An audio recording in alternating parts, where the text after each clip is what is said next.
thème, accélérer la numérisation de l'Afrique. Acteurs de l'économie numérique, entrepreneurs, investisseurs, passionnés du digital, cet événement est le vôtre. Africa Web Festival, accéder au meilleur de la créativité, de l'innovation et de l'entrepreneuriat. Infoline 22 48 48 88. Plus d'infos sur africawebfestival.com. Ces grands GAFA Les 21. et qui diffusent et qui, autour de leur diffusion, on va le voir dans un instant, gagnent de l'argent. Donc là, il y a un premier problème. Je vais tout de suite à la riposte. La riposte des médias classiques, c'est une bonne initiative qui a été prise à l'échelon européen. Il y a un règlement général qui s'appelle le Règlement général sur la protection des données, le RGPD, et à l'intérieur de ça, a été voté il y a quelque temps, à l'échelon de toute l'Europe, une question qui concerne les droits voisins, c'est-à-dire en fait une façon de rémunérer les journalistes qui ont écrit des articles pour la presse, pour la télé, et qui voient leurs articles repris par Google en particulier. Jusqu'à présent, c'était gratuit, et maintenant, Google va être obligé de payer. Alors, Google essaye de dire, non, moi, je ne suis pas européen, je suis américain, je ne vous connais pas, etc. Mais enfin, grosso modo, un jour ou l'autre, ils vont payer. Donc là, il y a une bonne riposte des médias classiques qui, jusqu'à présent, étaient carrément dépouillés de leur apport intellectuel d'information. Sur le plan des contenus, vous avez tous Netflix, vous avez tous Amazon Prime Video, vous avez tous plus ou moins Disney ou Apple TV. Et donc, vous savez très bien que vous consommez beaucoup de contenu culturel sur autre chose que les médias classiques. Et donc, les médias classiques se font là aussi piquer une clientèle et des téléspectateurs. Donc là, il y a un vrai problème sur ce plan du contenu artistique. En un mot, sur le deuxième sujet qui est le financement, là aussi, il y a un véritable détournement des choses pour une raison très simple. C'est qu'aujourd'hui, le financement, c'est largement la publicité ou l'abonnement. L'abonnement, vous cliquez sur ces trucs-là et dans l'ensemble, c'est d'abord gratuit, c'est ensuite payant, mais enfin, c'est pas très cher. Alors que pour tout le financement des médias, il y a besoin quand même d'un réel apport financier. Donc, en termes de financement, le secret, c'est en fait la publicité, et la publicité, c'est les données. Aujourd'hui, la publicité, elle est organisée autour de la gestion de données individuelles. Elle s'organise autour de ça. Or, qui est-ce qui a les données? Par les cookies, c'est les GAFAM. Donc en fait, les GAFAM possèdent l'essentiel de la clé de la ressource publicitaire. Et en fait, vous ne le savez peut-être pas, mais simplement Facebook plus Google représentent 80% de la publicité digitale dans le monde. Et la publicité digitale dans le monde, elle représente plus de la moitié maintenant du gâteau publicitaire mondial. Donc vous voyez la part que se taillent les deux grands GEF des GAFAM. Donc là, il y a un vrai problème financier. La riposte, la riposte, c'est grosso modo de l'alliance. Et donc tous les médias, je prends l'exemple de la France pour terminer, tous les médias se sont mis ensemble et ont créé une plateforme de données. Donc tous les médias mettent leurs données à disposition des annonceurs sur une plateforme de vente de données, et les annonceurs peuvent acheter directement les données. Au lieu de les acheter chez Google ou chez Facebook, ils les achètent à cette plateforme. Donc là, il y a aussi une lutte, mais pour l'instant, cette lutte, elle est assez inégale, et on peut être un tout petit peu pessimiste sur l'avenir des médias vis-à-vis des grands géants qui, en plus, considèrent qu'ils sont mondiaux, qui n'ont donc de compte à rendre à personne. Et donc, vous avez beau faire des lois, des règlements, etc., ils disent, nous, on ne vous connaît pas, on ne sait pas qui vous êtes, et on continue notre chemin. Voilà une introduction un peu longue, pardon, mais voilà, j'ai fait le point. Très bien. Alors, j'ai envie justement de demander à M. Boni, Félix Boni, qui a une bonne expérience dans le domaine de la presse, donc médias classiques, et qui vient d'atterrir aujourd'hui donc chez Weblogy, qui est un éditeur, donc, on va dire, de contenu numérique Abidjan.net précisément. Est-ce que justement cette logique de GAFAM qui se pose, et vous qui avez quitté la presse, est-ce que vous avez quitté donc la presse, on va dire classique, pour aller aujourd'hui chez un éditeur donc, qui est sur le numérique, parce que éventuellement les GAFAM ou alors autres représentent une menace justement pour la presse, laquelle vous avez exercé pendant un moment, pour vous retrouver chez un éditeur comme Abidjan.net? Je me retrouve chez un éditeur numérique, pas parce que j'ai quitté la presse classique, parce que j'avais déjà quitté la presse classique dans le groupe où j'étais auparavant, c'est-à-dire au groupe Olympe, qui est éditeur de quotidien Soir Info et l'Inter. J'étais rédacteur en chef de l'Inter. Ensuite, j'ai été muté à l'Infodrome, qui est le numérique. Vous comprenez que le groupe Olympe, qui est l'un des premiers groupes privés, de presse privée en Afrique de l'Ouest, aujourd'hui qui passe de la presse classique à la presse numérique, vous voyez déjà la migration qui se fait, ça veut dire qu'il y a menace quelque part.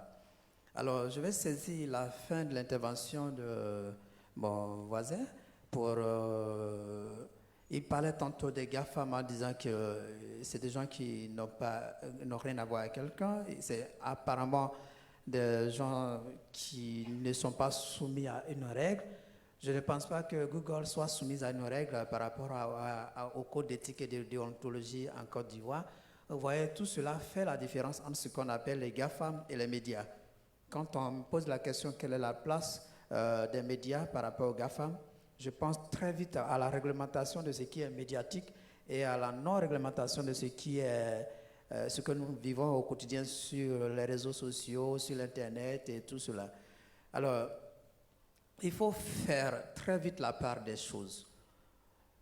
Faire la part des choses, c'est vrai qu'aujourd'hui, le monopole de l'information n'appartient plus à ce qu'on appelle les médias classiques, c'est-à-dire la radio, la télévision, la presse écrite, n'ont plus le monopole de l'information. L'information se retrouve aujourd'hui partout, sur les smartphones, sur l'Internet, sur les tablettes. C'est tout ça qu'on appelle GAFAM, parce que Google, ce sont les moteurs de recherche, mais à côté de tout ça, il y a Microsoft et autres qui produisent les appareils nécessaires qui prolongent l'information.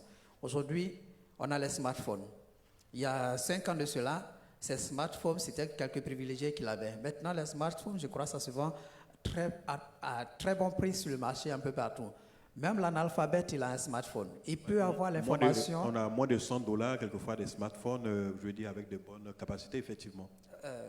Moins de $100 des smartphones. Très bien. À moins de $100, c'est-à-dire convertissant en CFA, c'est-à-dire à moins de 50 000, 40 000, on se fait un smartphone. Et d'ailleurs, même moins de $100, c'est encore plus, hein, parce que récemment, il y a un opérateur qui vendait des smartphones, je crois, à moins de 30 000. Donc, ça veut dire que tout le monde peut s'acheter un smartphone aujourd'hui. Du coup, aujourd'hui, sur les 25 millions d'habitants en Côte d'Ivoire, imaginons-nous qu'on pourrait avoir éventuellement 10 millions d'habitants qui ont le smartphone, 10 millions de personnes qui n'ont plus besoin d'aller s'informer nécessairement par un journal ou regarder forcément la télévision, écouter la radio pour avoir une information qu'ils peuvent avoir à temps et à contre-temps. Image à l'appui, c'est-à-dire pas seulement des textes, mais image à l'appui, vidéo à l'appui, à partir de son smartphone, et quel que soit l'endroit où la personne se trouve. Mieux, l'Internet qui coûtait plus cher hier, aujourd'hui, l'Internet ne coûte plus cher. Hier, avoir l'Internet, c'était un luxe. Maintenant, avoir l'Internet, c'est un jeu. Même le bébé à la maison de 5 ans a une tablette sur laquelle on retrouve l'Internet, connecté à l'Internet. Tout le monde a presque l'Internet à la maison à partir d'un Livebox. Du coup, on passe d'un nouveau modèle, d'un ancien modèle de société à un nouveau modèle de société. La digitalisation est devenue aujourd'hui une donnée incontournable. Que devient la presse dans ce domaine, dans ce cadre-là? Si je dois vous donner l'expérience de la presse ivoirienne, je vous donnerai quelques chiffres qui sont très ahurissants. Si vous partez de 2015, les journaux ivoiriens, les quotidiens ivoiriens dans leur ensemble, imprimaient environ 8 553 000 exemplaires et vendaient à peine 30% de cette production. C'est-à-dire 8 553 000 exemplaires et ils écoulaient 2 640 000 exemplaires. Aujourd'hui, nous sommes en 2019. Au premier trimestre 2019, les chiffres nous donnent 4 777 457 exemplaires d'imprimés et avec plus de 67% des vendus. Plus de 67% des vendus. Vous voyez la perte cumulée de tous les médias, les quotidiens ivoiriens. Cela veut dire quoi? Le public est tourné davantage vers un nouveau modèle de consommation de l'information. Aujourd'hui, si vous prenez des jeunes de 18 à 40 ans, rarement, des jeunes de 18 à 40 ans, vous verrez un journal entre leurs mains. Il faut même aller au-delà de 40 ans. 45 ans, rarement vous verrez quelqu'un qui va au bureau, qui va s'asseoir, lire un journal. Il est assis devant un ordinateur, il a toutes les informations à sa disposition. Et pour 200 francs d'Internet, c'est-à-dire de passe Internet, comme ça s'appelle, vous avez parfois toute une journée pour pouvoir naviguer, aller à gauche, à droite, découvrir tous les journaux. Et mieux, à 6 h du matin, moi, quand je me lève chaque matin, je ne sais pas comment ça se passe, mais il y a quelqu'un qui m'envoie sur WhatsApp tous les journaux ivoiriens, alors là, tous les quotidiens ivoiriens, en PDF, c'est-à-dire je n'ai même pas besoin d'aller payer un journal et j'ai tout sur mon smartphone, je peux le lire. Vous voyez l'impact de GAFAM sur les journaux. Est-ce que ça veut dire tout simplement que les GAFAM, c'est la menace justement donc, pour les médias? Absolument. On n'a pas besoin de se poser la question. Les GAFAM constituent aujourd'hui une grosse menace pour les médias et ce n'est pas une affaire de la Côte d'Ivoire. Vous voyez aujourd'hui tous les grands médias du monde, que vous prenez la France 24, RFI, CNN, tous ces grands médias du monde ont toujours un volet digital, RFI.fr, France24.fr, CNN.com, ainsi de suite, parce qu'ils ne peuvent plus survivre face à la concurrence des GAFAM. L'information est très vite partie et avec les GAFAM, c'est la réduction des distances. C'est-à-dire le monde est devenu un village. Je vous donne l'image du village. J'espère que beaucoup parmi nous ici avons fréquenté au moins un village. C'est une petite bourgade. Quand on crie ici, on entend de l'autre côté. Quand il y a une information, à l'instant T, tout le monde est informé. C'est comme ça que les GAFAM ont transformé le monde. Ce qui se passe en Chine, à l'instant T, on a ça en Côte d'Ivoire, on a ça à San Francisco, on a ça à Sydney, on a ça à Paris, on a ça en Égypte. Et dans toutes les langues, on a les images qui accompagnent. Si ce n'est pas les images photos, on a les images vidéo. Mais je n'ai pas besoin d'attendre, d'aller regarder sur un média classique pour avoir l'information. Seulement, alors là, seulement, comme je le dis, les GAFAM ne sont soumis à aucune règle. Et c'est depuis l'apparition des GAFAM qu'on parle de fake news. Fake news, c'est une expression qui n'existait pas il y a 3, 4, 5, 6, 10 ans. Mais fake news, c'est une donnée d'actualité parce que depuis qu'il y a les GAFAM, il y a les fake news. Or, auparavant, s'il n'y avait pas de fake news, on avait les news. Les news, c'est l'information produite par les organes de presse classiques qui respectent une certaine norme, c'est-à-dire le code de l'éthique et de la déontologie. Si vous faites une information fausse, ça peut vous conduire, le directeur de publication comme moi, qui suis en face de vous, en prison. Ou ça peut obliger mon journal à payer une taxe, une indemnité très lourde au niveau du tribunal. Mais aujourd'hui, la fake news, ça pullule. Parce que les GAFAM, on n'a pas besoin de contrôler une information. Une photo qui tombe sur Google, Facebook, que je partage, je ne cherche pas à savoir si c'est vrai ou faux, je partage et j'avance. Parce qu'il n'y a pas de source véritable. Celui qui partage là-bas n'est pas journaliste, il n'est astreint à aucune règle, aucune réglementation. Là où les médias classiques sont astreints à des réglementations, du coup l'information se trouve dans les médias. Et si l'information se trouve dans les médias, c'est-à-dire à côté des GAFAM, doivent exister les médias. Et c'est pourquoi les médias ont migré progressivement vers les GAFAM, en exploitant les GAFAM pour avoir également cette forme digitale pour donner l'information juste. Justement, sur cette migration, j'ai envie de demander donc à Bill, est-ce qu'aujourd'hui, au final, il ne faut pas que les médias puissent s'adapter? Parce qu'on a vu des médias qui ont su s'adapter donc, face aux GAFAM. On a même vu aujourd'hui, je pense en France, il y a le projet Salto, avec les médias publics français, mais également des médias privés, pour contrer en fait les GAFAM. Est-ce que c'est une sorte de complémentarité ou alors il faut aller donc, je vais dire frontalement contre ces GAFAM? Oui, je suis d'accord. Je vais prendre un exemple. En attendant, comme on était très en retard et qu'il est le début de l'après-midi, le journal Le Monde est sorti à Paris au début de l'après-midi. Je suis abonné au Monde. Et dans mon abonnement, c'est le journal papier qui arrive chez moi, qui doit être sur mon paillasson devant chez moi, mais il est aussi dans mon téléphone. Et là, tout à l'heure, j'ai lu le journal Le Monde de Paris de cet après-midi. Donc, Le Monde a su s'adapter. Le Monde et la plupart des grands quotidiens ont su s'adapter.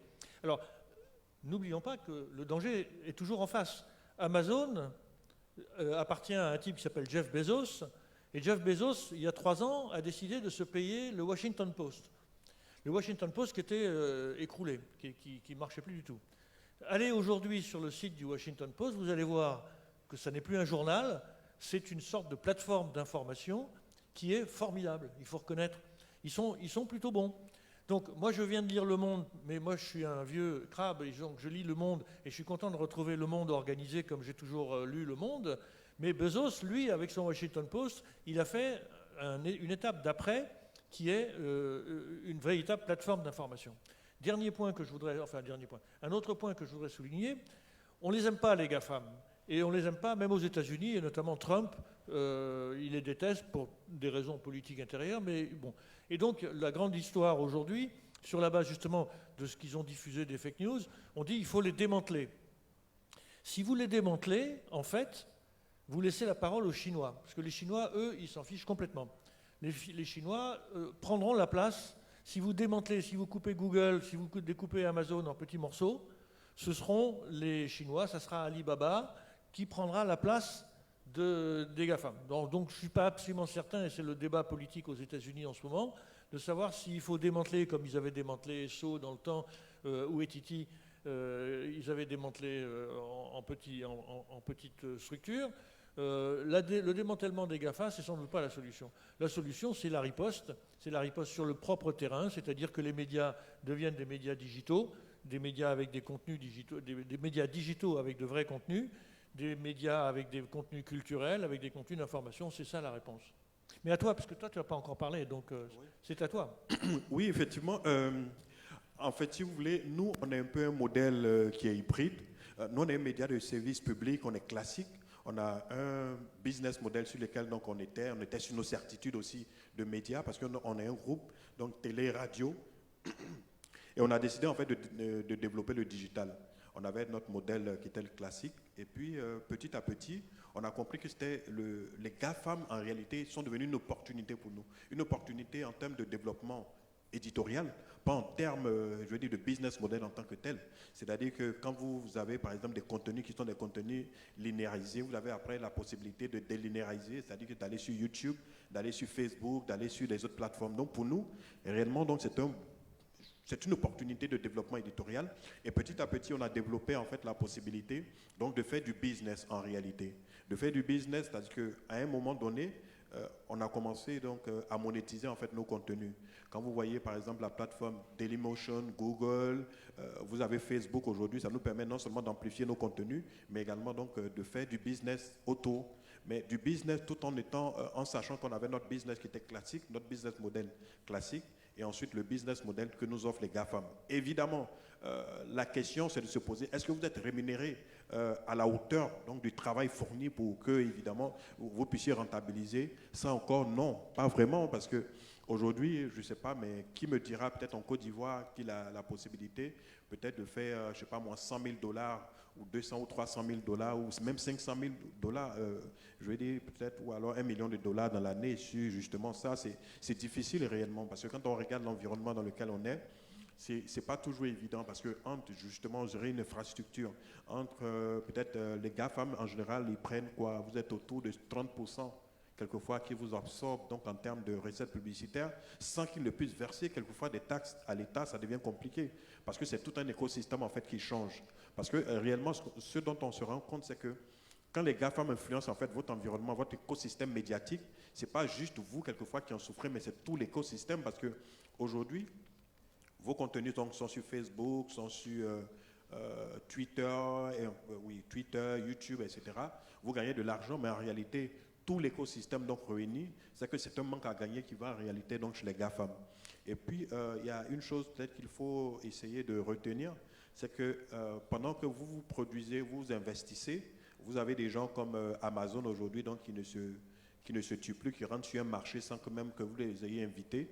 Les gens ils s'abonnent, ils préfèrent donc consommer donc quelquefois du contenu venu d'ailleurs. Mais vous qui êtes des producteurs locaux, vous savez que nous on a par exemple une entité en charge de la distribution, de la coproduction des contenus. Mais quand vous avez des gens comme Netflix, vous avez Amazon Prime, ceux qui font de la vidéo, et vous avez tout le cinéma, ça devient compliqué, parce qu'en réalité c'est que nous on essaie d'encourager la production locale et tout ça, mais pendant ce temps c'est que eux ils sont en train plutôt de, on va dire, d'influencer culturellement donc la façon de consommer en fait vos contenus, et c'est ça qui quelquefois peut être compliqué.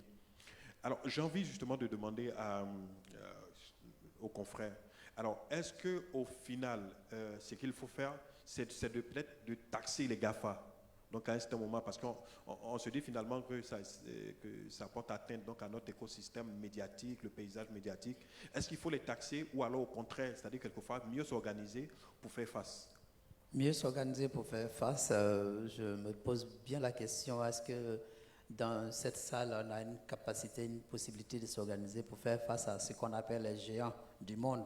Et d'ailleurs, nous avons cité les GAFAM, mais Je pense que peut-être d'ici 2 jours, une semaine, 1 mois, 2 mois, 1 an, on ne parlera plus de GAFAM, on parlera d'autres choses également. Tantôt, on vient de parler du géant chinois qu'on n'a pas cité. Il y a le géant russe qu'on appelle Yandex. Yandex fait pas partie des GAFAM. C'est-à-dire qu'ils sont tellement géants avec de grands moyens que je me demande bien quelle véritable organisation, parce que pour asseoir une organisation pour faire face à ces géants, ce n'est pas au niveau de la Côte d'Ivoire, c'est un débat qui dépasse les limites d'un petit État comme le nôtre, mais dans tous les cas de figure... Alors justement, on est dans un environnement donc africain, Africa Web Festival. Ouais, africain. Est-ce que peut-être qu'il ne faut pas une réplique africaine C'est qui soit peut-être adaptée, parce qu'on a Yandex, on a tous ces gros groupes, on a même en France, je pense, il y a le projet, comme j'ai dit, Salto, peut-être qui permet donc de faire face. Est-ce que finalement, donc, il n'y a pas une réplique africaine? Je ne suis pas du tout pessimiste. Je veux dire, ce n'est pas dans cette petite salle qu'on fera tout, mais dans tous les cas de figure, il faut pouvoir amorcer le combat quelque part. Et je voulais dire, c'est cela qui a commencé avec l'organisation de rencontres comme celle-ci, qui vont aboutir éventuellement à des résolutions qui vont s'étendre, qui vont conduire à une prise de conscience et qui finalement peut-être va créer une sorte de réseau mondial pour essayer de réclamer des droits vis-à-vis des GAFA. Parce que si on ne le fait pas, je pense que les médias sont de plus en plus menacés. Parce que les GAFA ont suffisamment regardé, on passe d'une phase de collaboration à une phase d'absorption. Quand on voit Amazon qui va racheter un grand journal comme Washington Post, je crois que c'est de l'absorption. Et s'ils l'ont fait et qu'ils l'ont réussi, ne soyons pas surpris que demain ils absorbent d'autres et que ça fasse boom dans le monde entier. Ne soyons pas surpris que demain le monde ou Paris Match ou France 24, tout cela disparaissent au profit d'un de ces géants. Parce qu'ils sont de plus en plus puissants et ils ont les moyens. Et c'est pourquoi je dis, face à ces GAFAM, c'est périr ou survivre. Et pour survivre, il faut s'adapter. Il faut s'adapter. Si je prends le cas du groupe dans lequel j'étais auparavant, nous étions en train d'imprimer tranquillement nos supports papier, mais on a commencé à voir les chutes de vente, les méventes, les recettes qui ont commencé à s'amenuiser. On a été obligé de créer un support numérique pour essayer d'aller chercher le public là où il faut. Justement, tout à l'heure, l'enseignant, tu parlais d'opportunités. Est-ce qu'il faut parler d'opportunités? Moi, je pense qu'il faut parler de contraintes. Le public ne nous suit plus. Nous sommes obligés d'utiliser les canaux de ces GAFAM pour aller chercher le public. Parce que je suis persuadé que la plupart de nos jeunes frères en face ici, là où ils sont, chacun d'entre eux est connecté à son smartphone et tout à l'heure, il ira chercher les informations sur son smartphone. Puisque l'information se trouve sur les smartphones, nous sommes obligés, nous également, aussi d'être présents sur les smartphones. Donc, ce n'est même pas une opportunité, c'est une contrainte parce que le modèle économique aujourd'hui de ce qu'on appelle les médias, ce n'est plus la vente de supports physiques, c'est-à-dire de journaux qu'on vend. Vous voyez que de plus en plus, on ne vend plus les journaux dans les rues. Je me demande bien si les plus jeunes savent que hier, les journaux étaient vendus à la criée dans les rues. Maintenant, ce n'est plus le cas. Personne ne regardera un journal en train de se vendre à la criée dans les rues. Donc, désormais, le modèle économique des journaux repose sur la recette publicitaire. La recette publicitaire a pour condition l'audience. L'audience se trouve derrière les GAFAM. On est obligé de passer par les GAFAM pour aller toucher l'audience. Et c'est ce que nous sommes en train de faire, nous tous. Je pense que je vais m'arrêter là et laisser la parole au doyen qui va certainement compléter. Je voudrais juste reprendre ça. Le modèle économique repose-t-il sur les recettes publicitaires? Oui, c'est vrai.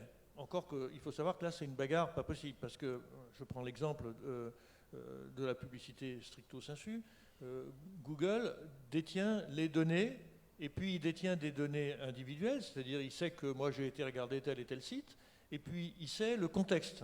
Il sait que je me suis intéressé au tourisme, je me suis intéressé à ceci et cela. Alors, la bagarre est ouverte entre les médias classiques et les médias, et notamment du côté de la publicité, et les grands GAFA. Google a décidé il y a quelques jours qu'il allait ne plus diffuser, ne plus donner accès à ce qu'on appelle les données contextuelles. C'est-à-dire, vous pourrez disposer et acheter les données individuelles, mais pas les données de contexte. Ça veut dire que votre publicité, vous ne saurez plus dans quoi elle va pouvoir atterrir. Comme la publicité, maintenant, elle est faite par des systèmes électroniques instantanés et automatiques, le contexte est absolument majeur. Et donc, si vous atterrissez dans un contexte publicitaire, si votre pub atterrit dans un contexte épouvantable, sites pirates, sites pornographiques, et puis tout à coup il y a une publicité pour votre voiture parce qu'elle a été achetée automatiquement là-dedans, et que vous ne saviez pas le contexte, vous êtes mort. Donc c'est la riposte de Google, c'est tout récent. Alors ça c'est la publicité, il y a un combat dont on voit, bon, il y a des coups très durs qui se portent d'un côté et de l'autre.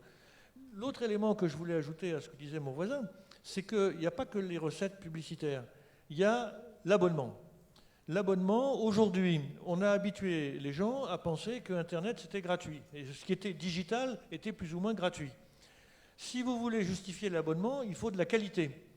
Et vous pourrez justifier que les gens viennent lire votre journal, regarder votre film, etc., si il est bon, tout bêtement. Je crois qu'il ne faut pas être trop timide, il ne faut pas être trop timoré. La qualité du contenu de news ou la qualité du contenu culturel, elle est malgré tout encore un des éléments qui vont justifier un abonnement qui ne sera pas énorme, mais la multiplication des abonnements à Netflix, c'est pas cher. Mais la force de Netflix, c'est qu'ils vendent dans le monde entier et que le monde entier a regardé La Casa de Papel, qui est sans doute le film le plus, enfin la série la plus regardée dans le monde depuis des années et des années. Et pourtant, un abonnement à Netflix, c'est pas très très cher. Mais bon, voilà, là il y a eu un élément de qualité. Il faut que de l'autre côté, et c'est là la force de groupements comme Salto ou plein d'autres, ça sera de répondre. Les podcasts ou les productions directes, originelles, de justifier à ce moment-là que des gens payent comme ils avaient l'habitude d'aller au cinéma, bon, ils paieront un petit quelque chose et ils auront accès à un contenu digital. Donc je crois qu'il ne faut pas désespérer, mais le chemin va être long et va être dur. Très bien. Alors, vous avez parlé justement de qualité de news. Facebook a pris l'initiative de rémunérer un certain nombre de médias, de signer des partenariats avec des médias pour de la qualité de news, parce qu'éventuellement, Facebook n'est pas éditeur de news.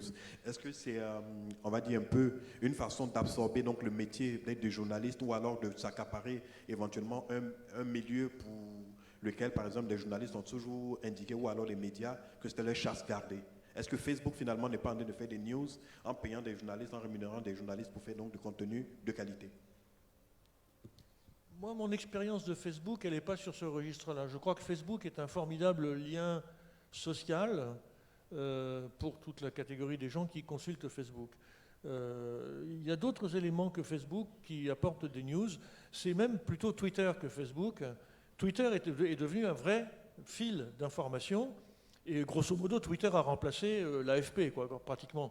D'ailleurs, ce n'est pas étonnant, la Maison-Blanche, elle publiait des communiqués qui allaient sur les agences de presse. Aujourd'hui, Trump, il tweet, il envoie des tweets.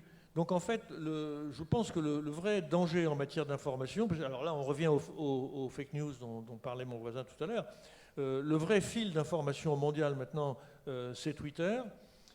Et il n'y a aucun filtre. N'importe qui peut raconter n'importe quoi sur Twitter.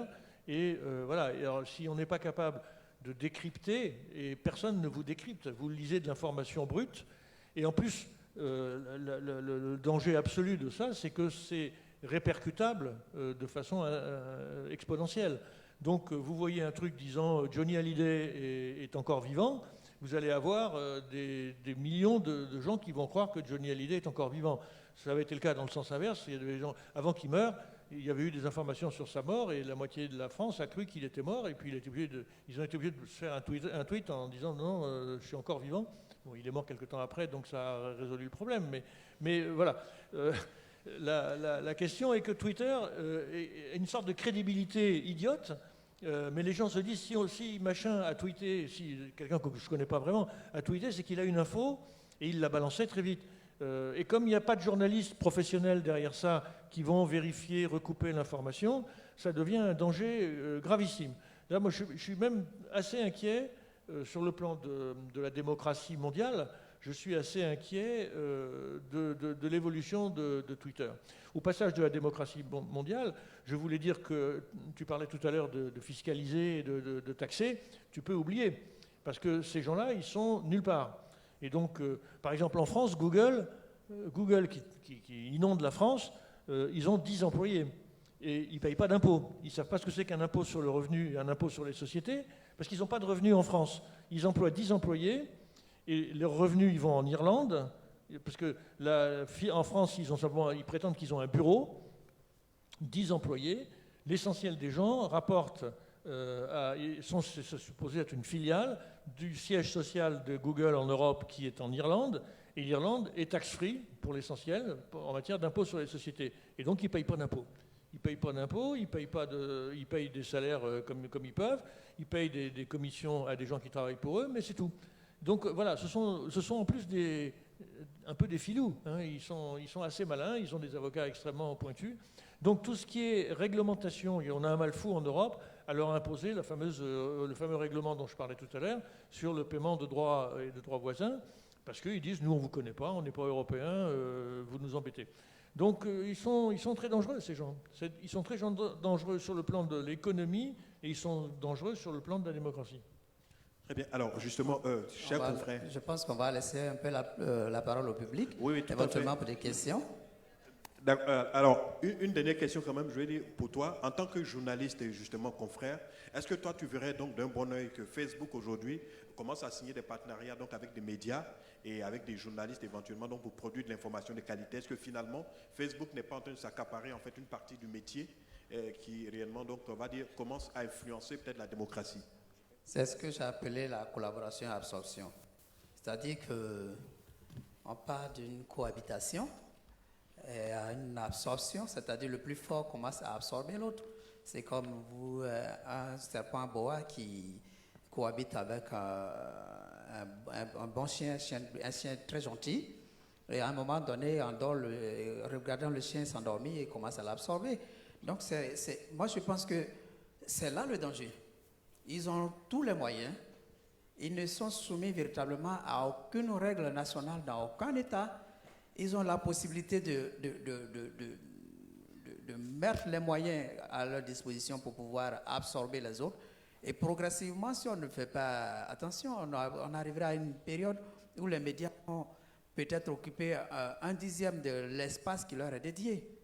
Et donc, il faut faire attention. Et pour ne pas qu'on disparaisse, il faut que nous aussi, les médias, c'est-à-dire nos journalistes, on exploite également ces GAFAM pour grossir. Et grossir, c'est dans cette ligne que tout le monde s'inscrit aujourd'hui en faisant de la digitalisation, en utilisant également aussi ces GAFAM pour éventuellement maintenir, souvenir aux besoins des médias. Là, aujourd'hui, la RTI dont tu parles, dont tu es issu, on a la RTI.ci, c'est bien ça.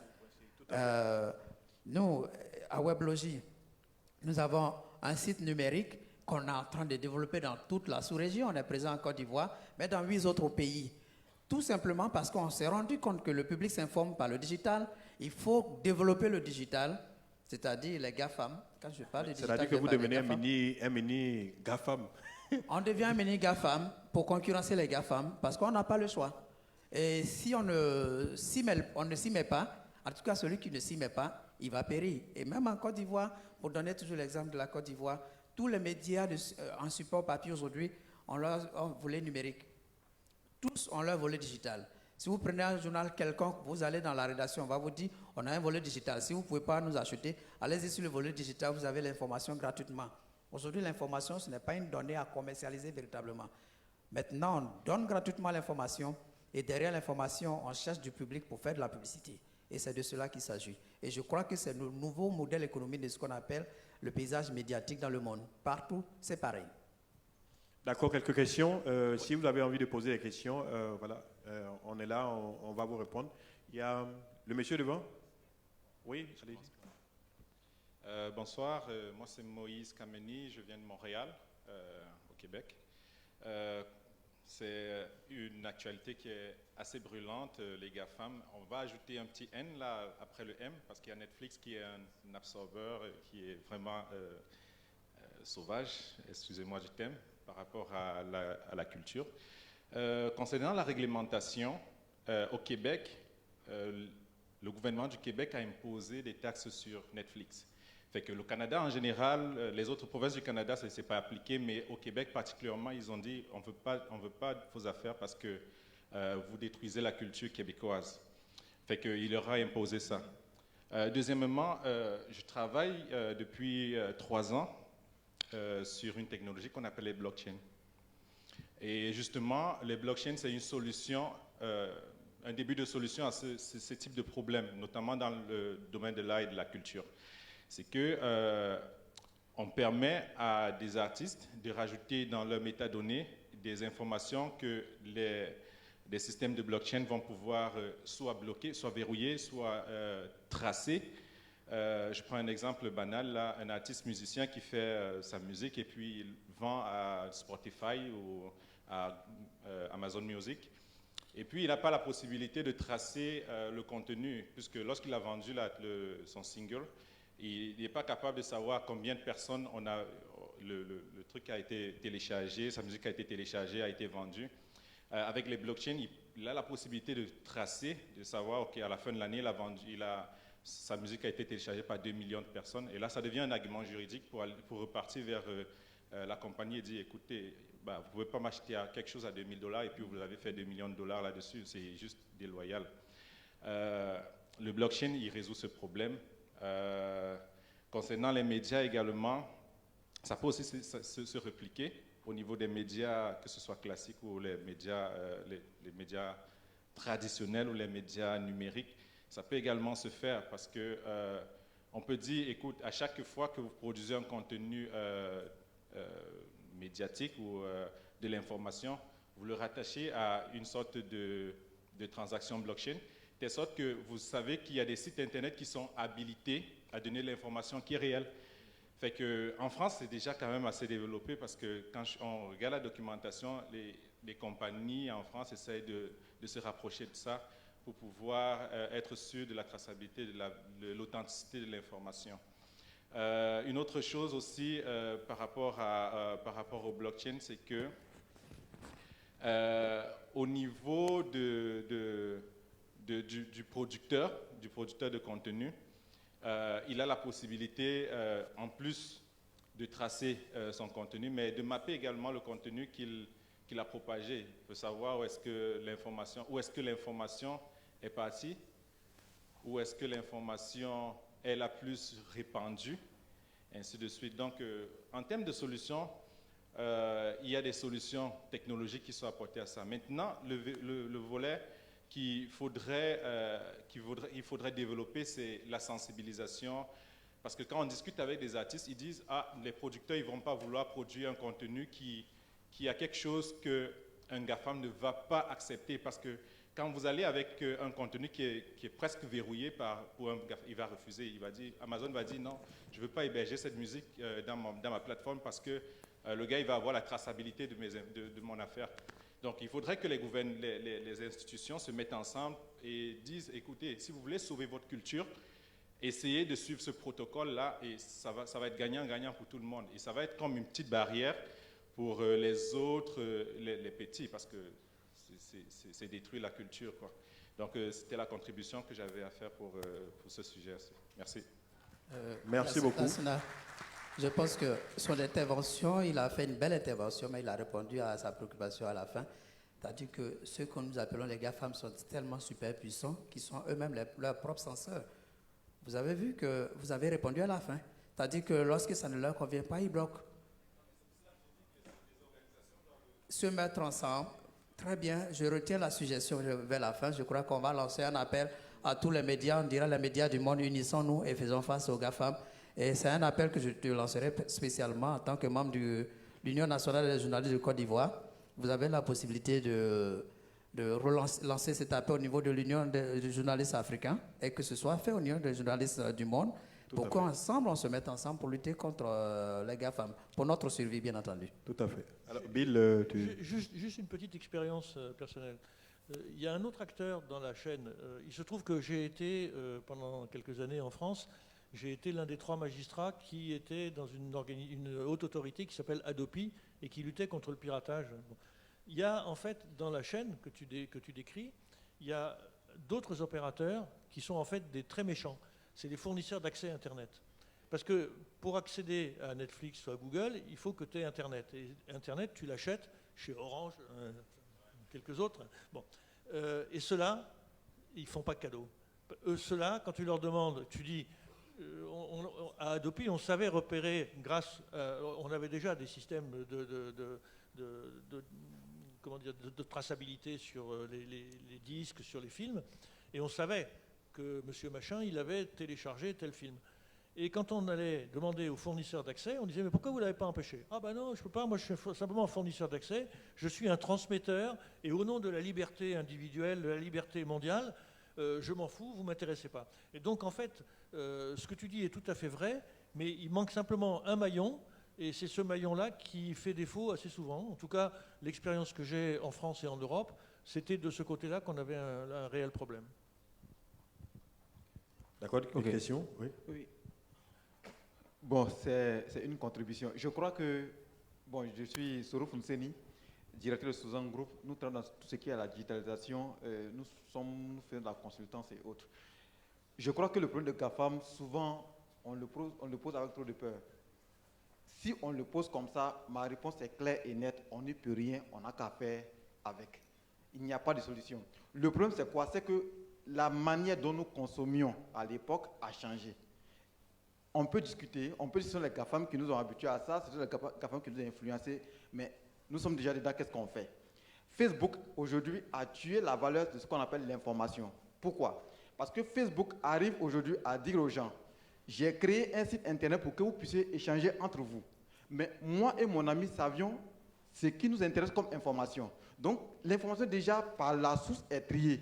Donc, quand mon ami a une information, il met dans son fil d'actualité et quand l'information m'intéresse, je vais regarder l'information. Ce qui est dans la presse traditionnelle comme un dictat. Ça veut dire que le matin, si vous êtes abonné au journal Le Monde, et Le Monde met un titre, que vous soyez intéressé par l'information que Le Monde traite, que vous ne soyez pas intéressé par l'information que Le Monde traite, vous êtes déjà un abonné.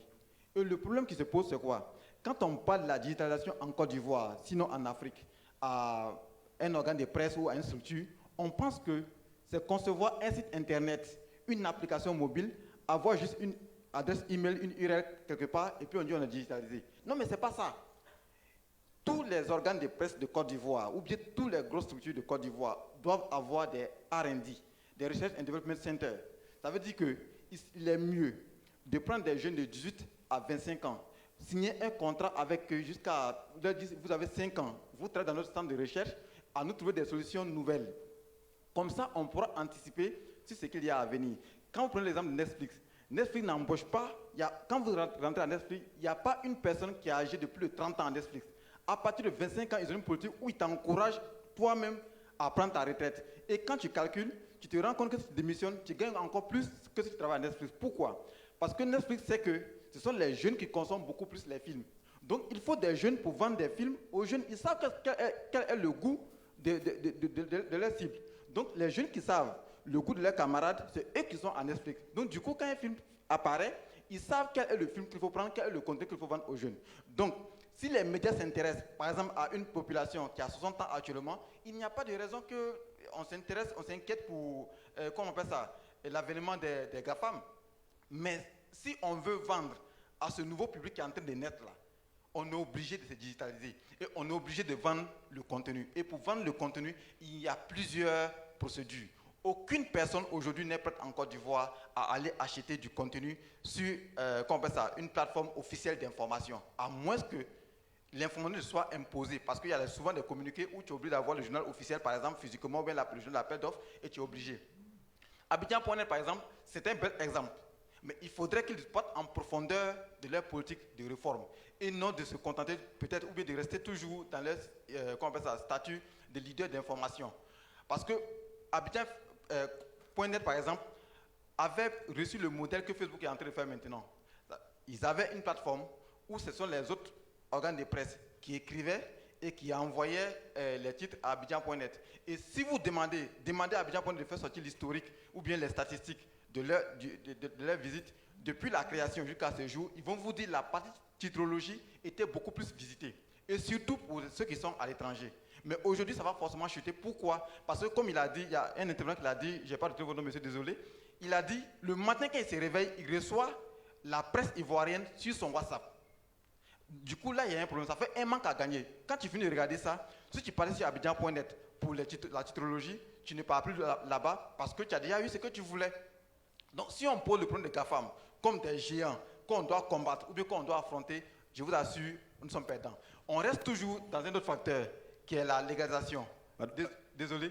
Ouais, il faut que les autres puissent poser des questions pour que le débat soit plus interactif. Donc, on reste toujours dans un autre facteur qui est la légalisation, les taxes. Vous devez savoir que pour voter une loi, il y a d'abord penser la loi, concevoir la loi, écrire la loi, faire amender la loi, voter la loi et puis la faire appliquer. Combien de temps après le débat sur la loi adoptée en France? Le temps que la loi adoptée sera adoptée, votée, tout et tout, on était passé déjà à une autre étape où on parle maintenant de la protection des données à caractère personnel. Donc, ça vous dit que si on passe tout notre temps à penser que c'est la législation qui va bloquer tout, ou bien si on passe tout notre temps à ne pas anticiper, en épiloguant sur la taille des GAFAM, je crois qu'on va se planter. Je vais m'arrêter là. Merci. Oui, allez-y. Bien. Excusez-moi. Oh, merdique. Bien. Ok. Je m'appelle Ouagné Zerbo, je suis journaliste et analyste informatique. Je viens de Burkina Faso. Et la question des GAFAM m'intéresse beaucoup, d'autant plus que je suis là pour un concept, la souveraineté numérique, qui est de dégoogliser Internet. Bien. Et nous avons créé un produit, une plateforme qui rassemble un peu des outils qui permet d'exécuter les mêmes tâches que ce que Google offre sans pour autant être exposé. Alors, l'idée chez nous, ce n'est pas vraiment de combattre les GAFAM. Ce n'est pas de se poser à eux, de dire non. On dit ils ont atteint un niveau où ils arrivent à offrir des services assez pertinents qui permettent de faciliter la vie, même si ça leur offre une chose, mais reconnaissez qu'ils investissent énormément. Reconnaissez qu'ils font beaucoup d'efforts pour parvenir à là où ils sont. Et aujourd'hui, nous sommes dans une dynamique où on n'a pas forcément besoin de les combattre. On a plus besoin que l'utilisateur de Internet prenne conscience et qu'il voit, un peu comme quand Dieu vous dit le mal et le bien, prends le bien, et voilà. Au moins que tu saches que tu as le choix du libre, qui te demande des efforts, que les GAFAM ont déjà fait, te demande de pouvoir... je vais dire quoi, personnaliser, de travailler, de veiller aux failles, de tout corriger pour faire que ce soit performant. Bien, tu as carrément la liberté de tout faire de ce que tu veux avec les codes sources des livres. Alors que les GAFAM ont pris le temps de déjà corriger certaines choses, d'investir pour que l'utilisation soit plus facile, soit plus aisée, répondre à certains de nos besoins. Donc nous, c'est que l'individu qui va sur Internet prenne conscience qu'il a devant lui le libre, qui lui permet d'être autonome, d'être souverain, en lui demandant des efforts, qui lui permet en tout cas, s'il est fourni, d'être libre, ou d'aller là où c'est facile et de s'exposer. Et cela permet en tout cas de juguler un peu, et les gens arrivent tout de suite à faire le choix. Quand ils n'ont pas les moyens, vous savez que les GAFAM, il y a services gratuits et services premium où il faut payer. Quand ils n'ont pas les moyens, ils sont au service gratuit, nous on leur suggère le libre. Et quand ils vont se dire, oui, on est capable d'acheter une licence, de faire ci ou de faire ça, ben, on leur dit, voici tous les risques qui vont avec. Certes, les GAFAM, ils vous offrent un confort qui va, mais dites-vous qu'ils vont vous aliéner à la fois. Donc c'est vous qui choisissez le confort qui vous aliène ou l'effort qui vous rend libre. Donc pour nous, c'est un peu ça le but. Et aujourd'hui, je suis là tout le temps, je serai là jusqu'à dimanche. Je vais présenter des logiciels libres qui peuvent exécuter des tâches professionnelles. Je vais présenter des logiciels alternatifs à tout ce qu'on a dans les GAFAM. Et aujourd'hui, on doit avoir le choix. Et moi, je pense que c'est plus important pour les pays. C'est surtout plus important pour les pays. Pour moi, en France, dans leur ministère de la Défense, je pense qu'ils utilisent du libre. Parce que ça leur donne de pouvoir tout manier, de pouvoir tout verrouiller à leur aise. Donc nous aussi, si nous voulons digitaliser, il faut que nous fassions la part des choses. Une partie libre, une partie GAFAM, pour ne pas vraiment dépendre d'eux. Donc c'est un peu ça mon message, et je pense que tous les gens auront le temps de me découvrir. Si en tout cas ils sont partants pour savoir qu'ils peuvent être souverains, on est vraiment disponible pour ça. D'accord, merci. Alors, sur la question, je pense que c'est en attendant, donc il y a une autre question. C'est vrai qu'il se pose toujours le problème donc, de propriétaire, de libre, etc. Mais en réalité, dans l'industrie des médias, si vous voulez, ça va au-delà de ça. C'est-à-dire que celui qui vient consommer mon information, mon contenu, ne se demande pas, il ne parle pas de libre, vous, parce que vous connaissez l'informatique. Il ne parle pas de libre ou de pas libre, de Google, de dégoogoliser, non. Lui, il consomme parce que le système est fait de sorte que tous les jours, il est là, il est dedans, il consomme, etc. Il ne se pose pas de questions. Sur le libre, pas libre, moi j'ai envie de regarder un film, je ne sais pas que derrière, il y a des données, etc. Et même quand il s'agit de payer juste un peu d'argent, c'est 7 $, je pense, pour Netflix. 7 $, moi, quand je fais en franc CFA, ne serait-ce que pour un mois, ça me va parce que Canal vous représente combien? C'est ça. Donc, ils consomment. Quand vous créez un Gmail, mais finalement, vous avez tous les services de Google, donc je ne me pose pas la question. Je suis dans un système où je consomme. Après, l'autre, il a parlé de centre de recherche et de développement. Moi, quand je suis un média, je n'ai pas vraiment beaucoup d'argent pour mettre dans l'innovation, le développement, parce que tu mets beaucoup d'argent aujourd'hui. Tu vas mettre combien pour peut-être développer une plateforme, etc. Tu es capable donc de mettre, je ne sais pas moi.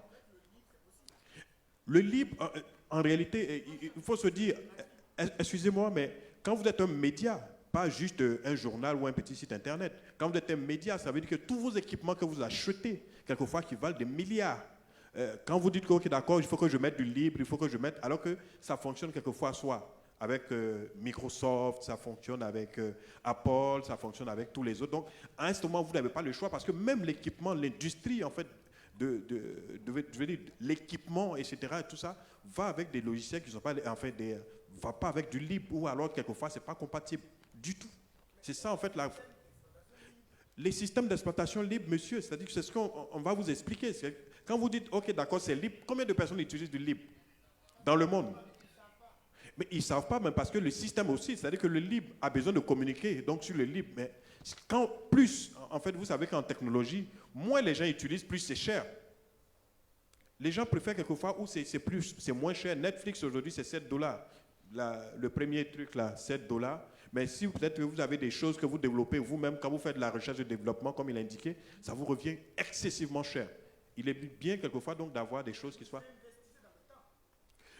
ça, aujourd'hui, quand moi je suis un média, je ne me pose pas la question. Moi, je suis tout le temps en train d'adapter donc, mon système, mon contenu, etc. Une autre question, oui, ça peut se discuter. Attends, ce qu'il dit, quand il parle d'investir dans le temps face à quelqu'un qui, lui, a les moyens déjà de brasser la masse, vous allez prendre combien de temps pour opérer ce changement? Aujourd'hui, moi, je conviens avec celui qui vous a précédé, qui parle de... Aujourd'hui, on a une société digitalisée. La société est digitalisée. Il faut s'adapter ou périr. Et maintenant, quand vous parlez de s'adapter dans le temps, investir dans le temps, face à quelqu'un qui, lui, il a les moyens. Pendant que vous investissez dans le temps, regardez, on parlait tantôt de moyens. Les médias, on n'a pas un groupement qui nous permet d'avoir suffisamment de moyens pour faire face à des gens qui investissent au quotidien dans la technologie pour avancer. Parce que quand on parle des GAFAM, il ne faut pas se limiter aux moteurs de recherche. Il faut aussi penser aussi aux moyens qui accompagnent les GAFAM, c'est-à-dire tous les moyens techniques et technologiques qui accompagnent tous ces éléments. Aujourd'hui, nous, en tant que médias, on utilise quels moyens pour avancer? Qu'est-ce que nous utilisons pour travailler? Tous les moyens matériaux dont nous disposons relèvent des GAFAM. Comment est-ce qu'on peut s'affranchir de ces GAFAM? Moi, c'est de l'idéologie pour moi, le libre. Excusez-moi, ça reste aujourd'hui. Moi qui suis média, vous êtes en train de parler. Je pense que c'est une question d'idéologie. Entre le libre et puis tout ce qui est propriétaire, c'est une question plus d'idéologie.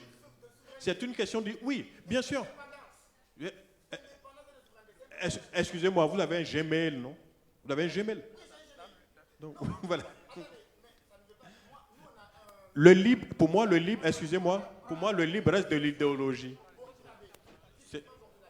Ouais.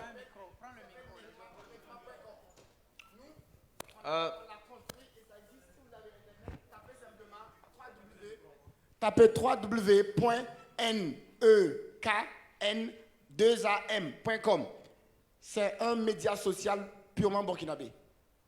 Et vous pouvez le vérifier. Nous, en fait, c'est quoi? Je suis d'accord avec vous, mais il faut que vous preniez conscience qu'il faut soit se battre ou soit rester esclave. Excusez-moi, monsieur. L'esclave. Ce que j'ai envie de dire. N'assume pas. Bon, je vais pas avoir. Excusez-moi, monsieur. Quand vous avez des enjeux, quelquefois, donc de centaines de milliards de francs CFA, quelquefois d'investissement dans vos médias, est-ce que vous avez le temps de dire, moi, il me faut de la souveraineté, etc. Vous êtes obligé de vous adapter. C'est comme vous dites, moi, je ne prends pas l'avion. Excusez-moi. C'est comme vous dites, par exemple, moi, je ne prends pas l'avion donc pour aller à Tokyo.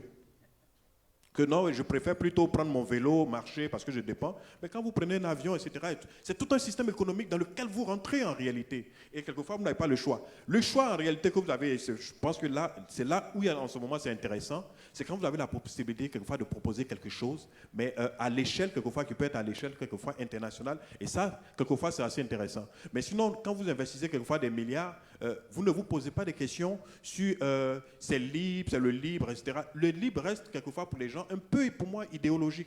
Moi qui suis réellement dans une logique de business, Google est dans une logique de business. Moi, mon entreprise est dans une logique de business. Je voulais savoir quelle est la excusez-moi. proportion d'utilisation du livre au Burkina Faso. La Excusez-moi. proportion d'utilisation. La proportion. Excusez-moi, est-ce que je peux On va intervenir? passer à des questions. Je pense que le libre, on va revenir dessus. On va revenir peut-être hors panel, Oui, mais on pourrait excusez-moi. revenir épiloguer. Moi, Oui, c'est allez-y. Madame Berthet. Je suis une mémé, j'ai pris le digital maintenant. Ce que je voulais dire à M. Wagner Zerbo, c'est que ce que je comprends, c'est qu'il n'y a pas quelque chose comme liberté maintenant. Parce que quand vous parlez de support 3W, vous vous accrochez à quelque chose qui existait déjà, que vous n'avez pas créé. N'est-ce pas? Donc, c'est quelqu'un qui l'a construit et c'est comme ça que vous pouvez connecter pour pouvoir créer ce que vous avez créé. C'est comme ça, moi, je comprends. Donc, vous ne pouvez pas dire que vous êtes entièrement libre. Donc, c'est pourquoi je dis qu'il ne peut pas faire de discussion. Oui, Parce que bien sûr. c'est quelqu'un qui a créé cet aspect de W. Je ne suis pas dans l'informatique, hein, mais c'est que c'est quelque chose qui existe. Vous vous greffez dessus pour pouvoir créer une liberté. Mais quelle liberté? Moi, je ne comprends pas. Parce que liberté, ça veut dire que vous l'avez... Je suis une scientifique, vous l'avez rénové, inventé totalement, qui n'existait pas du tout. Donc, tant que vous concevez, tant que vous travaillez avec un support qui existait, il n'y a pas de liberté. C'est-à-dire que vous travaillez avec quelque chose et vous cherchez à être un peu indépendant. C'est tout ce qu'on peut savoir. On est indépendant Merci quand on beaucoup. n'est pas contrôlé. Je pense que quand il travaille à WW, il est contrôlé. Non, il y a Bonsoir. une question.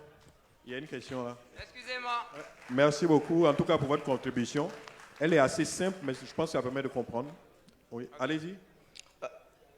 Bonsoir, c'est par ici, s'il vous plaît. Oui, on vous Ok. regarde. Bon, bonsoir, c'est Sima Junior, je suis étudiant en maths, physique et technologie. Bon, j'ai eu à visionner une vidéo où Jeff Bezos expliquait que depuis les années 90, il a remarqué l'essor d'Internet et c'est pour ça qu'il s'y est greffé et qu'il a investi. Mais si c'est depuis plus de 20 ans, pourquoi les médias ont attendu ces 10 dernières années pour vraiment se lancer sur le domaine? Était-ce de la naïveté ou bien les médias se disaient qu'ils avaient une bonne avance? Parce que là, ils parlent de quelque chose qui se développe depuis plus de 20 ans, voire 25 ans. Donc c'est la première question.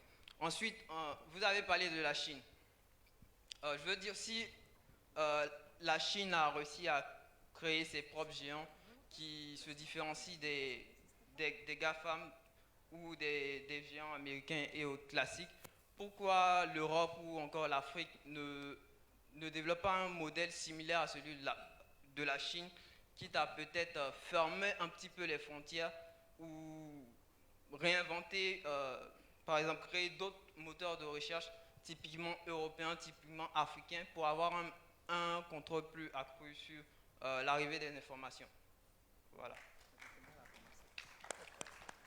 Maintenant, je voudrais savoir si c'est réellement possible de parler de concurrencer les GAFAM dans le domaine de l'information et des médias en faisant uniquement du partage d'informations ou encore en parlant uniquement de médias. Parce que quand on parle de GAFAM, c'est quelque chose d'un peu plus large. Voilà. S'il est disponible du tout en un, on ne va pas aller, nous à notre niveau, les consommateurs, chercher le produit unique alors qu'il est possible d'avoir 3 produits en un. Donc, est-ce que c'est réellement possible, en proposant un seul produit qui est l'information, le média, de concurrencer les GAFAM qui vont proposer toute une panoplie d'autres choses derrière, en plus des médias, et aussi à un coût relativement faible? Voilà, c'est tout. Je vais commencer à répondre à ces questions. La dernière question. Tel que le coût est faible, c'est comme ça aussi qu'on se trompe facilement aussi dans les fake news aussi. Le média vous donnera une information qui est vraie, parce que cette information répond à des règles. C'est-à-dire l'information que vous prenez dans un média, elle est à 99% vraie. À 99% vrai. Alors que ce que vous prenez sur les GAFAM, c'est quelqu'un qui a lancé une information. Aujourd'hui, on n'utilise plus Wikipédia pour faire des recherches à l'université, comme je parle à un étudiant. Wikipédia, chacun met ce qu'il a envie de mettre sur Wikipédia. Vous pouvez mettre une définition pour dire l'igname, c'est une tubercule qui a été découverte au Ghana, consommée par les Agnis en Côte d'Ivoire. Et quelqu'un d'autre viendra pour dire l'igname, c'est une tubercule qui a été découverte en Égypte et qui a transité par l'Éthiopie avant d'être consommée par des Baoulés en Côte d'Ivoire. Vous allez consommer du faux. Avec les GAFAM, il y a beaucoup plus de faux. Et donc, du coup, les médias ont leur place à côté des GAFAM. Maintenant, pour ce qui concerne, pourquoi les médias utilisent maintenant les GAFAM alors qu'il y a déjà une dizaine d'années, une vingtaine d'années, l'Internet existait? Mais il y a une dizaine d'années, vous n'avez pas les smartphones. Les GAFAM n'existaient pas. C'est-à-dire la proportion qu'ont pris ces géants aujourd'hui, cette proportion n'existait pas il y a 10 ans. Hier, on parlait seulement de Microsoft, on ne parlait pas de Google. Maintenant, on parle de Google, on parle de Facebook. Et même quand les Google, Facebook avaient commencé initialement, en Afrique, en Côte d'Ivoire, vous et moi, on ne connaissait pas Facebook. Maintenant, tout le monde connaît Facebook. Je suis persuadé que votre grand-mère, quelque part là-bas, elle connaît Facebook maintenant. En tout cas, moi, ma mère a 80 ans, elle veut me voir maintenant quand je l'appelle. Avant, elle se contentait, d'abord, je ne pouvais pas l'appeler parce qu'il n'y avait pas de téléphone à disposition de tout le monde.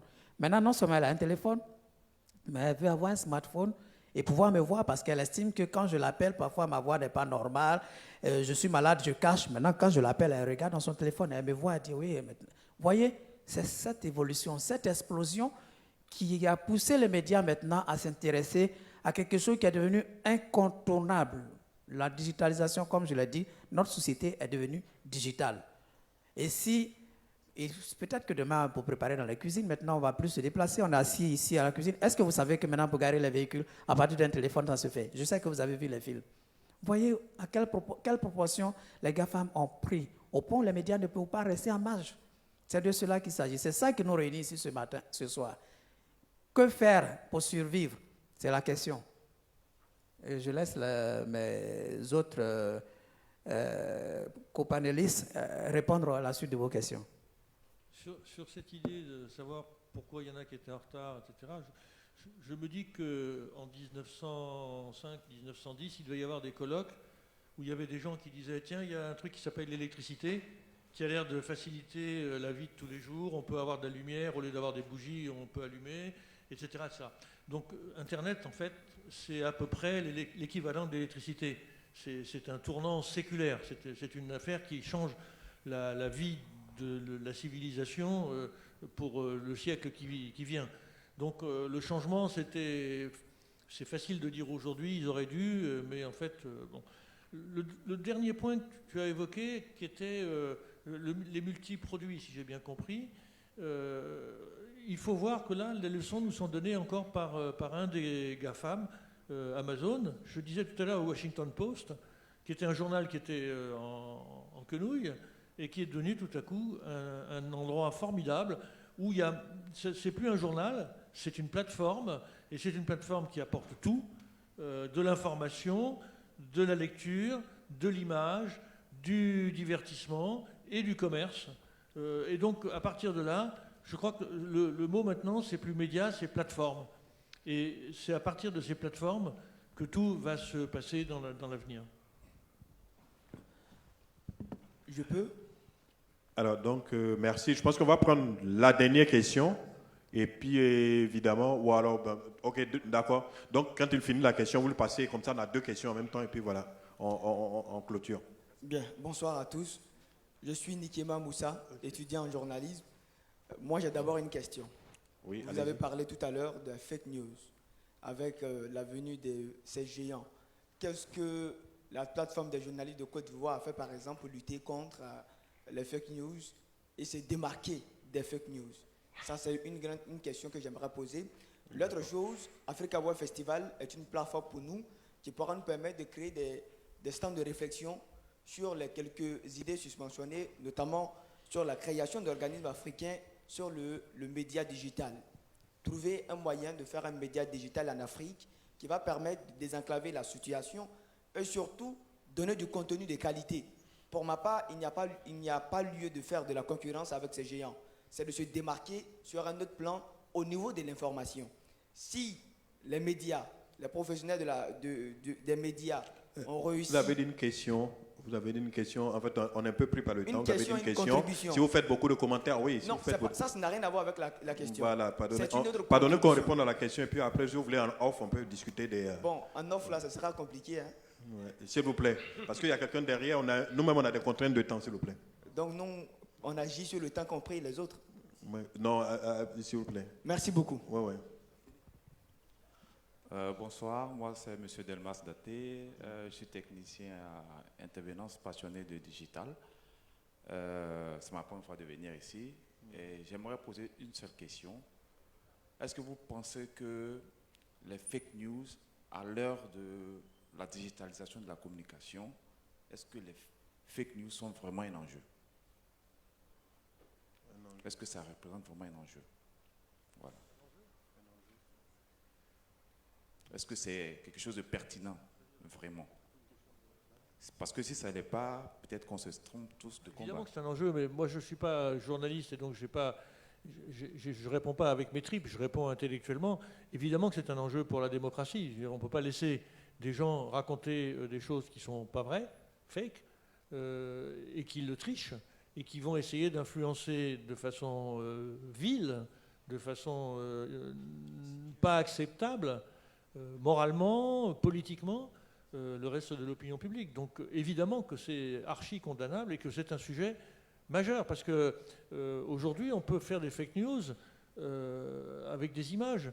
Dans le temps, on croyait que quand on voyait une image à la télévision, ça donnait la vérité. Un match de foot, on regarde après, on le met au ralenti, et puis on dit il y a pénalty, il n'y a pas pénalty. Mais c'est pas ça les fake news. Les fake news, c'est qu'on fabrique des choses absolument insensées, et donc l'image n'est plus une preuve, et la recherche de la preuve devient extrêmement difficile. Mais en tout cas, c'est un élément absolument fondamentalement gravissime pour l'ensemble des civilisations et des politiques dans le monde entier. En fait, ce que je voulais dire, à mon avis, quelqu'un quelque part dans une bourgade n'a pas... Parce que moi, souvent, je vois des jeunes qui partagent des informations, qui relaient des informations sans vraiment les vérifier. Je lui dis, mais attends, c'est le net, prends la peine de vérifier l'information avant de partager. Mais il s'en fout réellement. Pour lui, il veut juste partager, avoir des followers, savoir que les gens le suivent. Voilà, lui je lui ai dit que sa problématique, c'est ça, se faire suivre. Il s'en fout si c'est vrai ou c'est faux. Maintenant, est-ce que c'est juste une idéologie de savoir qu'une information est bonne, elle est vraie? Mais l'utilisateur moyen, souvent, il n'en a rien à cirer. C'est-à-dire qu'il a juste envie de communiquer. Je vais dire que le modèle de Facebook, savoir que j'ai interagi avec des amis, je suis suivi, j'ai des followers, sans compter les bad buzz que les gens souvent exploitent. Bon, je vais dire que, je me dis, est-ce que c'est pas juste pour faire politiquement correct que de parler de fake news, quoi? Là, tu es un peu cynique parce que tu me rappelles le politicien français qui disait au début du siècle, qui disait je m'en fiche qu'on parle de moi en bien ou en mal, l'essentiel c'est qu'on en parle. Et je ne partage pas ça, je ne partage pas cette idée. Et comme là, ce n'est pas tellement une question d'image personnelle, mais c'est une question de fondement même de l'information des citoyens, et donc du fondement de la participation des citoyens à la vie publique. Et moi qui suis un démocrate, je suis partisan de défendre la démocratie par le biais de la lutte contre cette facilité qu'il y a de raconter des choses fausses et de faire croire à la terre entière une chose fausse, simplement par le biais des fake news de plus en plus sophistiquées. Donc je crois que c'est simplement pas acceptable. Et alors c'est vrai que ça devient, je suis d'accord que c'est un petit peu fatigant d'en entendre parler tout le temps, mais c'est quand même un des vrais enjeux de la démocratie dans le monde entier. En fait, je vais dire, peut-être que les gens aussi n'ont pas envie d'être si démocrates que ça. Ils ont juste envie de passer une information. Il dit peut-être que les gens n'ont pas envie d'être plus démocrates que ça. Ça, c'est... bon, après, c'est des conceptions. Je pense que... Bon, sur les fake news, je pense que peut-être pour terminer... oui, ok, allez-y et puis on conclut. Merci à tous. Sangaré Ahmed. Ok, moi je pense que souvent, peut-être, pour ma part, est-ce qu'on ne se trompe pas de combat? Parce que en 21e siècle, il est très difficile maintenant de contrôler l'information. Ce n'est pas une histoire de fake news ou pas. Les gens, ils intéressent le problème là où il n'y a pas de problème. C'est une question politique. Les hommes veulent contrôler l'information. Pourtant, ce n'est plus possible. Donc ma question est de savoir, lorsque on parle des GAFAM, qui sont des menaces pour les médias classiques, moi, pour ma part, ce n'est pas juste, dans la mesure où qui parle des médias classiques parle du contrôle de l'information. Parce que ce que vous appelez quelque part fake news, ailleurs, ça peut être de l'information réelle. Je prends un exemple tout court. Je suis dans une petite ville et il y a une situation qui a prévalu. Mon ami, il prend une photo et il fait un commentaire, il m'envoie. Et en même temps, après, même sur les mêmes questions, je vais, que ce soit France 24, un exemple, ou RT, ou RTM, je ne sais pas quoi, et j'écoute les mêmes informations, ce n'est pas les mêmes, il y a problème. Donc, pour moi, il faut qu'on crée nos propres géants en s'unissant, voilà, en tant que les Africains ou en tant que les Européens, peu importe, mais c'est une question politique et des décisions politiques. Mais pour dire que les GAFAM sont des menaces, c'est faux. Parce que de part et d'autre, voilà, chacun lance des fake news, que ce soit par les médias classiques ou autres médias. Merci. Alors merci, en tout cas c'est une conception, c'est une façon donc de voir. Nous en tout cas on a été très heureux donc de pouvoir échanger sur cette thématique justement des GAFAM, face aux GAFAM, quelle place donc pour les médias. Et je pense que les idées, les avis donc sont partagés entre réellement donc en fait des partenaires, et d'autres qui disent éventuellement donc il faut en faire des ennemis, et d'autres qui éventuellement donc ont d'autres idées. En tout cas merci beaucoup et vive Africa Web Festival. Les 22-23 novembre se déroulera au Palais de la Culture d'Abidjan la 10e édition de l'Africa Web Festival autour du thème « de l'Afrique ». Acteurs, entrepreneurs, investisseurs, passionnés du digital, cet événement est le vôtre. Africa Web Festival, accéder au meilleur de la créativité, de l'innovation et de l'entrepreneuriat. Infoline à 22 48 48 88. Plus d'infos sur africawebfestival.com. Les 21, 22, 23 novembre.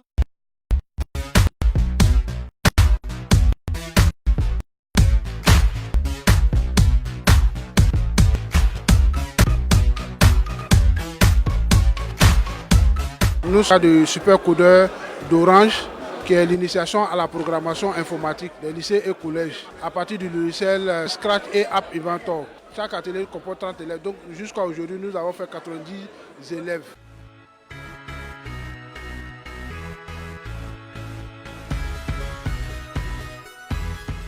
Quand je suis venue, j'ai trouvé que c'était super intéressant ce qu'on nous a appris.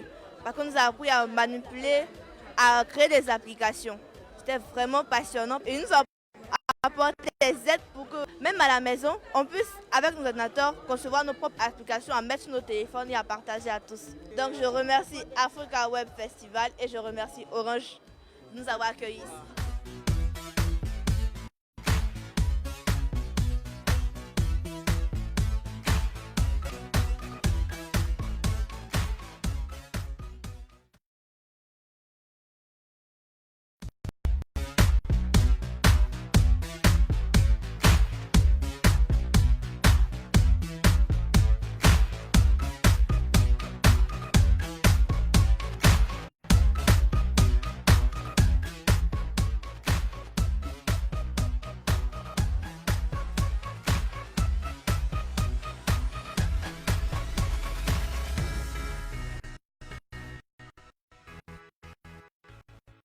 Nous sommes là dans le cadre du supercodeur d'Orange, qui est l'initiation à la programmation informatique des lycées et collèges à partir du logiciel Scratch et App Inventor.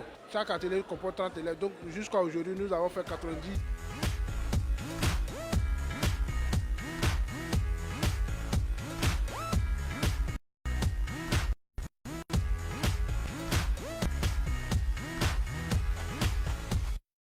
Après 5 éditions, l'Union nationale des blogueurs de Côte d'Ivoire est vraiment satisfaite de son partenariat avec Africa Web Festival. Ça nous a permis d'avoir de la visibilité.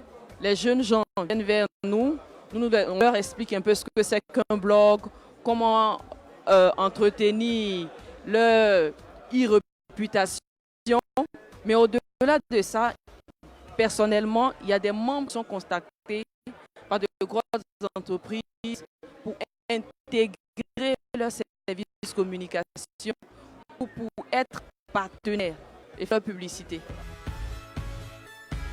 Quand je suis venue, j'ai trouvé que c'était super intéressant parce qu'on nous a appris à manipuler, à créer des appels vraiment passionnants. Et nous avons pour que, même à la maison, on puisse, avec nos ordinateurs, concevoir sur nos téléphones et à partager à tous. Donc je remercie Africa Web Festival et je remercie Orange de nous avoir accueillis ici.